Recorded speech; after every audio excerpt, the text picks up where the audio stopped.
បាទអនុញ្ញាតគោរពជំរាបសួរពុកម៉ែបងប្អូនទាំងអស់គ្នាបាទថ្ងៃនេះផងដែរខ្ញុំបាទសូមបង្ហាញនៅទីតាំងដីមួយកន្លែងបាទដែលស្ថិតនៅភូមិព្រែកឃុំបឹងនិមលស្រុកឈូកខេត្តកំពតបាទដែលទីតាំងដីនេះផងដែរគឺមានទំហំក្បាល20ម៉ែត្របាទនេះចាប់ពីកន្លែងនេះមកបាទហូតទៅដល់លបងខាងនោះនឹងជម្រៅ69ម៉ែត្របាទ69ម៉ែត្រនោះទៅក្រោយបាទនេះដល់ទៅនេះបាទ69ម៉ែត្របាទដល់ទៅនេះបាទមានផ្ទះក្នុងនឹងស្រាប់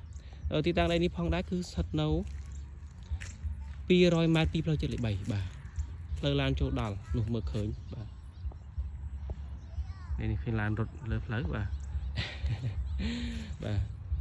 មានផ្ទះស្រាប់ក្នុងនឹងបាទមានផ្ទះស្រាប់ក្នុងនឹងផ្ទះមួយខ្នងសង្កសីហើយស្រាប់បាទទីតាំងដីនេះមានតម្លៃ$10000បាទ$10000ទេបាទហើយប្លង់ LMAP បាទប្លង់ LMAP ប្រកាន់ណាទទួលប្លង់រឹងបាទហើយយើងបត់ទៅឆ្វេងចេះទៅបាទដល់ខាងនោះមាន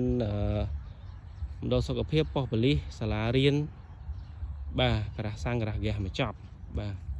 នៅក្បែរនេះមានហាងមួយដែរបាទភោជនីយដ្ឋានមួយដែរបាទ